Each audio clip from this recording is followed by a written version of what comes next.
Eh bien bonjour à tous messieurs dames, bienvenue sur cette nouvelle vidéo, j'espère que vous allez bien, c'est Fuku. Aujourd'hui nous sommes le 9 mai 2023, on est tout juste après la clôture de Wall Street. Nous avons le CAC 40 qui finit en baisse, moins 0,59% à 7397, bon 7400 si on, voilà, si on veut sauvegarder cette barre de 7004. On a un Eurostock qui fait moins 0,52, le DAX plus 0,02, le FTSE 100 moins 0,18, le Dow Jones moins 0,17, le Nasdaq moins 0,63, le Nikkei 225 dans le vert plus 1,01. Pétrole Brent 70,26$, le 11 d'or 2034,44$, ça tient à la barre des 2001. L'euro USD 1,096, le Bitcoin 27 679, le palmarès du SRD, on a ce local group qui monte à plus 46,86, Ferment Lag moins plus 14, pardon, 40, Eritech Pharma plus 8,75. Au niveau des plus fortes baisses, on a Orpea qui perd moins 4,83, AB Science moins 8,35 et Ginseng Biolo moins 12,85. Alors aujourd'hui, bon, on a eu des cours du pétrole qui perdent 2% alors que le dernier chiffre des douanes chinoises montre que la reprise dans la deuxième économie mondiale est fragile. Alors, effectivement, le pétrole a énormément perdu ces derniers temps, comme vous indique le titre.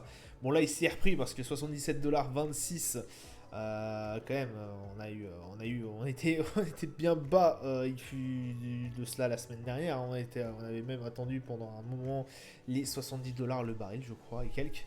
Un peu plus de 70$ le baril. Donc voilà, quand même, on a eu quand même une épopée assez incroyable au niveau du pétrole Brent. On voit bien que la tendance est vraiment très clairement baissière, malgré les avis, malgré en fait les actions de l'OPEP pour nous faire remonter le baril à 100$, ça ne marche pas. Forcément qui est aussi alimenté par la reprise de l'économie mondiale, donc c'est-à-dire la Chine qui est un peu fragile apparemment. Donc forcément si cette deuxième économie mondiale montre des signes de faiblesse, forcément le pétrole en pâtit énormément. Donc voilà, on a le 11 d'or qui est toujours au-dessus des 2000, donc on verra aussi sur les graphiques, ça c'est très très bien pour nos investisseurs, en tout cas pour nos acheteurs. Mais ça montre aussi une méfiance, voilà, de nos investisseurs sur l'actuel marché. Voilà, aujourd'hui, bon, alors ça a été, j'ai envie de vous dire, il n'y a pas eu trop non plus d'échanges, hein. On reste très très calme puisque demain, calendrier d'annonce économique, demain nous avons notamment le taux d'inflation mensuel au niveau des US à 14h30. Voilà, donc ça sera la grosse actu de demain. Bon, on aura tout ce qui est confiance des consommateurs au niveau de l'Australie à 3h30 hein, ce soir, mais vraiment l'actu ce sera ce taux d'inflation au niveau des US et qui va, à mon avis, voilà, soit ça passe, soit ça casse comme d'habitude. Et là, il sera vraiment très très attendu. Aujourd'hui, on a la balance commerciale chinoise, bon, qui a été quand même meilleure que ce qu'on attendait.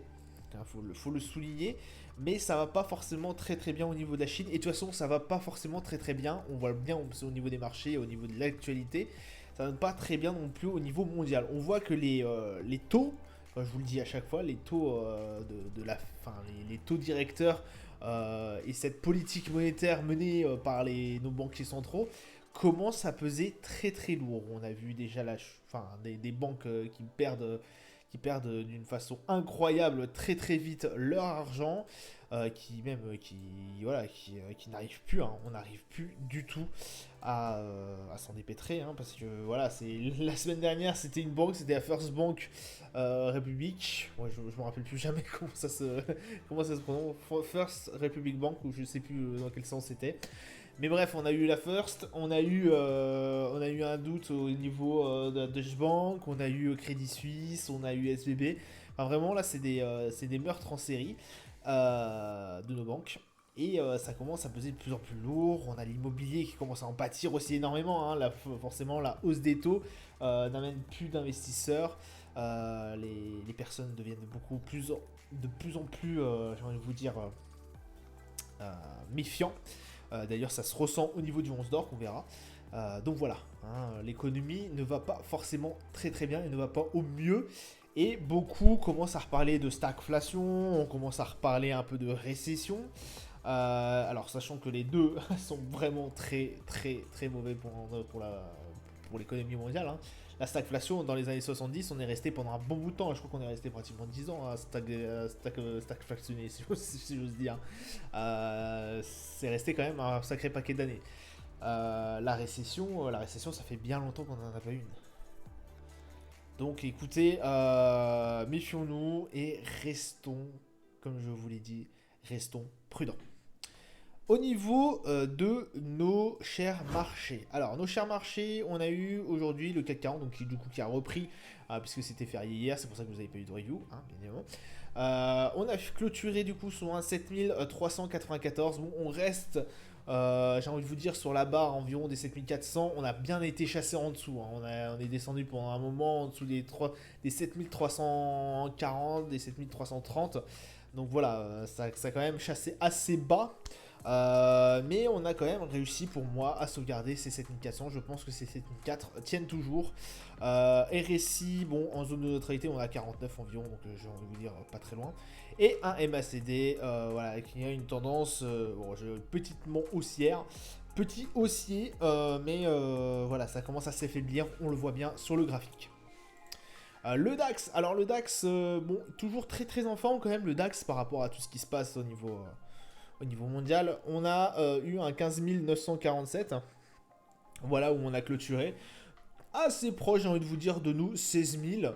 Voilà, nos 16 000 qui pour moi restent un très très très bon niveau. Alors, le CAC 40 aussi est un bon niveau, hein, mais là, vraiment, les 16 000, ça se constitue notre grosse résistance avant nos sommets. Donc, ça reste quand même très très très très bien pour notre DAX. Un RSI à 59, donc bon, on est un peu au-dessus, on va dire qu'on n'est pas très loin de la zone de surachat, ça serait vous mentir un peu, mais on est quand même sur une tendance assez haussière, en tout cas au niveau de notre indice allemand. Le Brent, alors voilà, le Brent, alors on a eu une petite hausse aujourd'hui, qui a été symbolisée ici, hein, parce qu'hier en fait, bon bah, vu que j'ai pas fait la review, on a eu aussi une belle hausse. On a eu une hausse vendredi, si je ne dis pas de bêtises. Et donc là, on commence à avoir effectivement un gros seuil. De toute façon, on avait le gros seuil des 70 $, le baril, qui là, pour moi, pour l'instant, constitue un énorme support.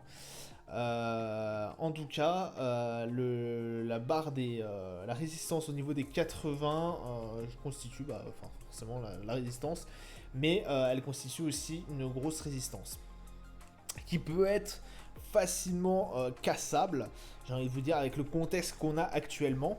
Mais il y a quand même aussi, hein, vous voyez bien, vu que la Chine commence... Alors, la Chine a des mauvais indicateurs, enfin, la Chine empathie un peu plus, apparemment, mais les indicateurs nous montrent complètement le contraire. Donc, c'est pas trop qui croire, hein, parce que vous avez vu, la balance commerciale est quand même extrêmement bonne au niveau chinois, et même beaucoup, vraiment meilleure que ce qu'attendait le consensus. À moins que je me sois trompé en la lisant, mais parce que je suis pas très peu, je suis très peu sur les marchés chinois. Mais vraiment, on a une Chine qui a l'air un peu de fonctionner au ralenti. Donc voilà, le 11 d'or, bon, on attend forcément, moi je me méfie toujours de notre petite OPEP+, qui serait capable, un de ces week-ends ou un autre, de nous coller une réunion en soum-soum pour nous faire monter le baril et nous dire, bon, du coup, vous avez 1 million de barils en moins. Ça nous fera grimper le prix au moins à 85 $ le baril, si ce n'est plus d'ailleurs. Donc voilà, méfions-nous un peu aussi du Brent au niveau de notre cher OPEP+. Et restons focus. Alors voilà, 80 et 70, je pense que ça peut ranger pendant un moment. En tout cas, la grosse range serait pour moi entre les 70 et les 90. Là, c'est la range qui dure depuis quand même un bon bout de temps, avec forcément un mid à 80. Le 11 d'or. Alors le 11 d'or, voilà. Pour l'instant, j'ai envie de vous dire, incroyable. Mais vrai, on est toujours au-dessus des 2000. Donc c'est pour vous dire un peu la méfiance des investisseurs, parce qu'on rappelle que le 11 d'or est quand même une valeur de refuge. en période de crise et autres. Et là, on est en train de voir que bah, forcément, les investisseurs commencent à s'intéresser de plus en plus à l'or. Donc 2034, écoutez, on avait fait une pointe en dessous des 2000. Et miracle, on s'était fait rejeter de ce niveau des 2000, de ce support des 2000. Alors écoutez, possiblement, peut-être, mais alors là, je m'avance peut-être un peu trop, peut-être qu'on aurait un support au niveau des 2000. Et dans ce cas-là, où serait, j'ai envie de vous dire, où serait le prochain objectif, la prochaine résistance? Pour moi, elle se situerait forcément aux alentours des 2100. Sachant qu'on n'a jamais été aussi haut, on est vraiment sur des niveaux très très hauts au niveau de 11 d'or. Hein, je vous le rappelle, la dernière fois qu'on a vu ces niveaux-là, c'était crise en Ukraine, enfin guerre en Ukraine, déclaration de la guerre en Ukraine, et c'était aussi au moment du Covid. Je vous le répète encore ici et ici. Là, 2034, écoutez, assez fou, mais niveau quand même toujours technique. Voilà. Là, comme vous avez pu le voir, on peut très vite redescendre aux alentours des 2000. Mais on peut rester aussi au niveau des 2034, aller chercher les 2067. Enfin, vraiment, un gros niveau qui serait intéressant d'atteindre, ça serait vraiment les 2100. Mais bon, là, on va voir si déjà ça peut tenir. Sachant qu'on a été chassé bien haut aussi, il y a de cela 3 séances, 4 séances. Donc vraiment, le 11 d'or, assez fou. En tout cas, moi, je ne pensais pas capable de rester au-dessus des 2000 $ pendant un moment. RSI à 59 et MACD, bon bah voilà, en tendance légèrement haussière. Le S&P, bon, on est tout proche de notre 4149-150 qui constitue notre résistance. Petite journée de baisse, bon on est à 4120, j'ai envie de vous dire rien de catastrophique, on est proche de nos 4149, rien d'autre à dire, on a un RSI bon voilà qui est complètement neutre, on a 52 environ et un MACD, petite tendance haussière mais bon là on va commencer à vraiment très très faible quoi. Le Nasdaq, alors bon on a été chassé quand même bien haut hein, au niveau du Nasdaq. On a été chassé quand même aux alentours des 13 002, 13 003. Voilà, là on est à 13 197. Vous dire que... Bon, est-ce qu'on est vraiment dégagé de ce niveau des 13 000 c'est possible que ce niveau des 13 000, effectivement, constitue maintenant un support, comme on a pu le voir. Ce qui serait bien intéressant, hein, parce qu'effectivement, pendant un moment, on était accroché dessus.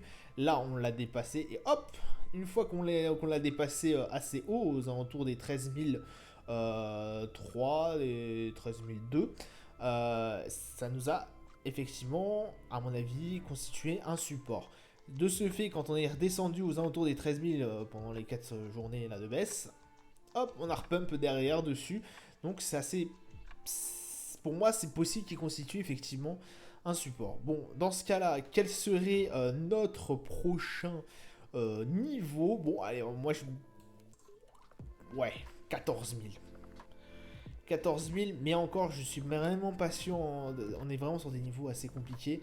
Le niveau des 13 000, parce que là, vous regardez bien, on est allé chasser au niveau des 13 006, même au-dessus de 13 007, pour aller après redescendre, pour se taper 2 jours de baisse. Et comme si, en fait, ce niveau des 13 000 n'avait jamais existé, on l'a complètement cassé très très vite. On est remonté, c'est vrai, pendant ces 2 jours, et après... Je pense que là, il y a dû avoir une annonce économique qui n'a pas plu aux investisseurs, du style une inflation. Et dans ce cas-là, là, on est vraiment passé à travers très très facilement, sans jamais pouvoir remonter par la suite. Bon, écoutez, 13 197, bon, ça reste quand même assez bien. RSI à 57 et un MACD en légère tendance haussière. Notre Dow Jones 35 000... pas 35 000, pardon. 33 570 et 35 000. On aurait fait péter le seuil à 34 300, pardon. 34 300. Ouais, ça fait déjà un bon bout de temps qu'on essaye de le casser. On n'est pas prêt pour l'instant. À moins que il se décide à un moment donné d'aller chercher nos 34 400. 300 même. C'est possible, mais alors là, pour l'instant, le Dow Jones Et d'un calme plat, messieurs, dames, un RSI à 50, donc de toute façon, on peut pas faire plus neutre que ça. Et un MACD 111. Alors là, on a vraiment 0, 0, 0 fun.